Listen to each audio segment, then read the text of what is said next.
46 साल पहले हुए दंगों से जुड़ा है। इन्हीं के समय में 46 वर्ष पहले जिस मंदिर को बंद कर दिया गया, वो मंदिर फिर से सामने सबके सामने आ गया। इनकी वास्तविकता को सबके सामने प्रस्तुत कर दिया। याद करिए ना, क्या संभल में इतना प्राचीन मंदिर क्या रातों रात प्रशासन ने बना दिया? क्या वहां बजरंग बली की इतनी प्राचीन मूर्ति रातों रात आ गई?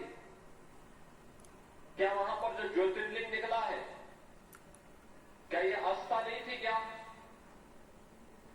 उन दरिंदों को आज तक सजा क्यों नहीं मिली? उन्होंने 46 वर्ष पहले संभल के अंदर नरसंहार किया था। क्यों नहीं चर्चा होती संभल में से उन लोगों की? उन लोगों की क्या क्या कसूर था उनका, जिनकी निर्मम हत्या संभल के अंदर आज से 46 वर्ष पहले हुई थी। संभल में अवैध अतिक्रमण और बिजली चोरी के खिलाफ पुलिस का अभियान चला। चेकिंग के दौरान प्रशासन की टीम को भस्म शंकर मंदिर मिला।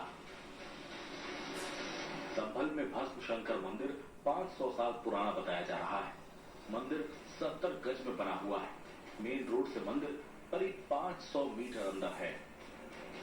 ये मंदिर संभल के उसी दीपसराय मोहल्ले में मिला है जहां समाजवादी सांसद जियाउर रहमान बल्ख का घर है।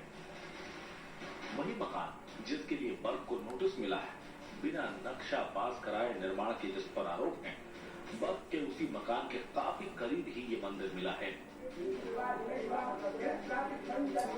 बेटा तेरा मकान था। पूजा से ये बात 100% क्लियर हो गई।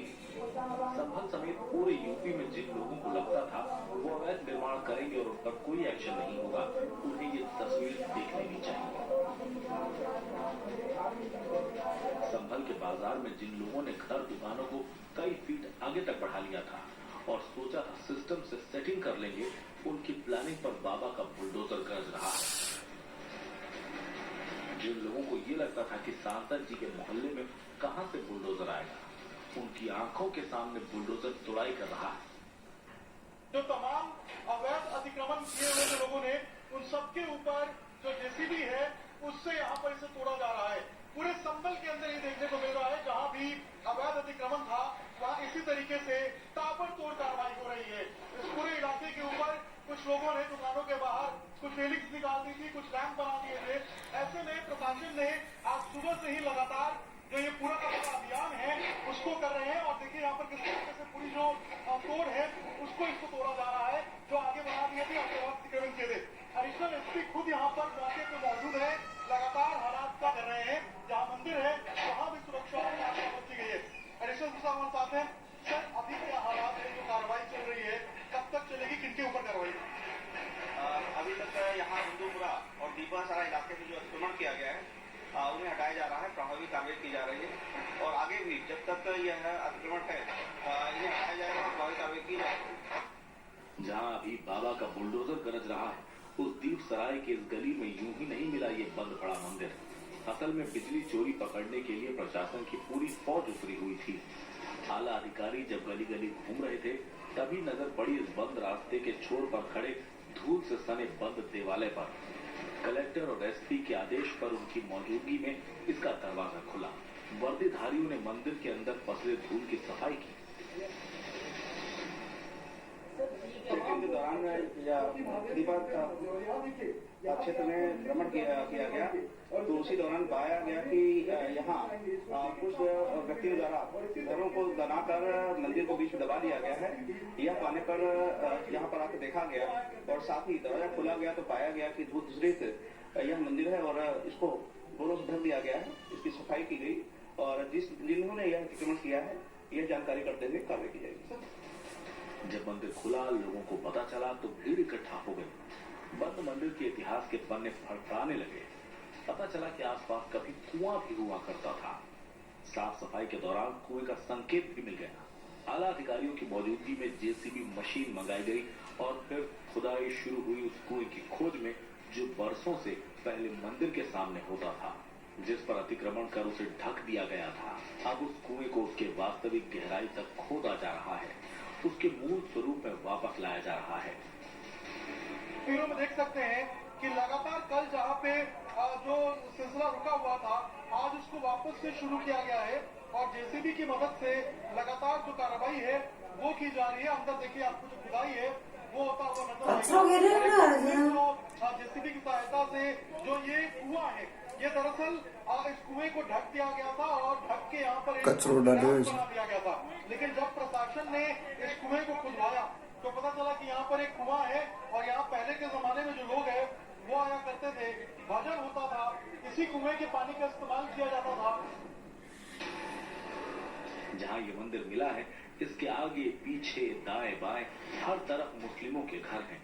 जिस घर की दीवार से ये मंदिर दबा हुआ सा है, वो भी किसी मुस्लिम का घर है।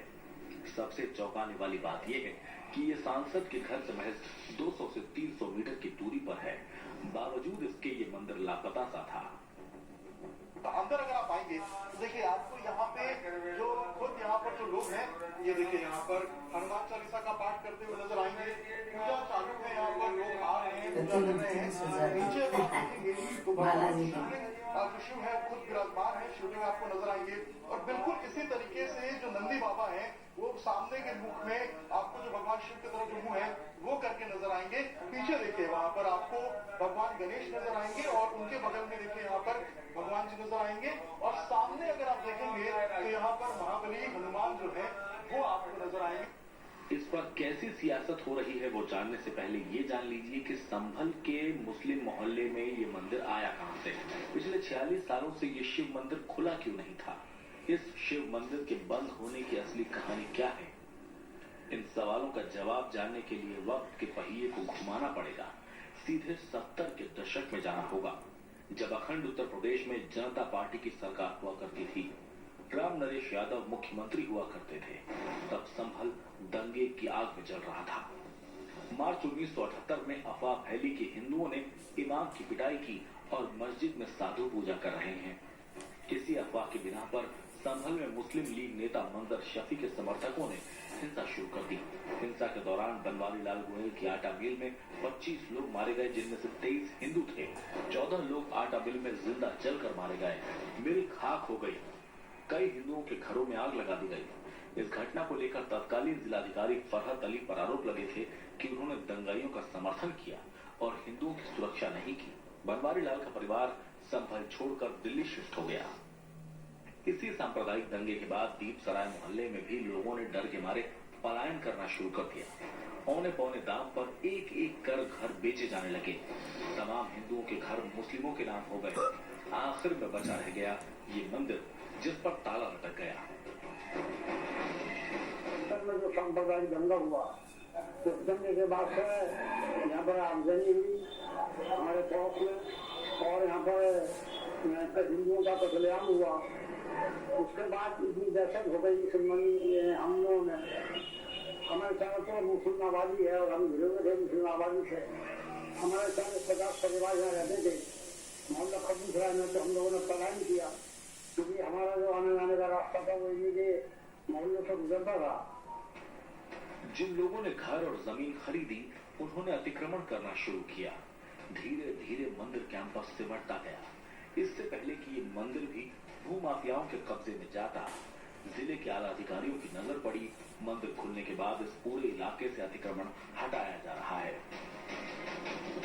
आप पीछे देखेंगे तो तमाम जो अवैध अतिक्रमण बने हुए थे, जो बाहर की तरफ जो लोगों ने निकाल के रखा हुआ था, इन सबको यहाँ पर तोड़ा जा रहा है। और देखिए इसी तरीके से तोड़ कर इस पूरे इलाके को जो है वो साफ किया जा रहा है। अवैध अतिक्रमण कर दिया गया था यहाँ पे, और यही कारण है कि प्रशासन को जब इस बात की जानकारी मिली तो उन्होंने यहाँ पर आकर इस तरीके से ताबड़तोड़ जो कार्रवाई है वो किया है। और देखिए यहाँ पर किस तरीके से ये जो पूरा इलाका है उसमें जो अवैध अतिक्रमण बने हुए थे, जो लोगों ने अतिक्रमण कर लिया था, जो अपने घर के आगे रेलिंग बना ली थी, जो रैंप बना दिए थे, उसके ऊपर कार्रवाई करते हुए प्रशासन ने अभी से तोड़ा है। और पीछे भी अगर आप देखेंगे तो यहाँ भी जो दुकानें थी, इनके आगे इन लोगों ने चबूतरा बना दिया था और लगातार जो अतिक्रमण करने की कोशिश की जा रही थी, पूरे रास्ते को संकरा कर दिया था। अब प्रशासन ने इस रास्ते को मुक्त किया है और यहाँ पर जितना भी अतिक्रमण था उसको हटाया है।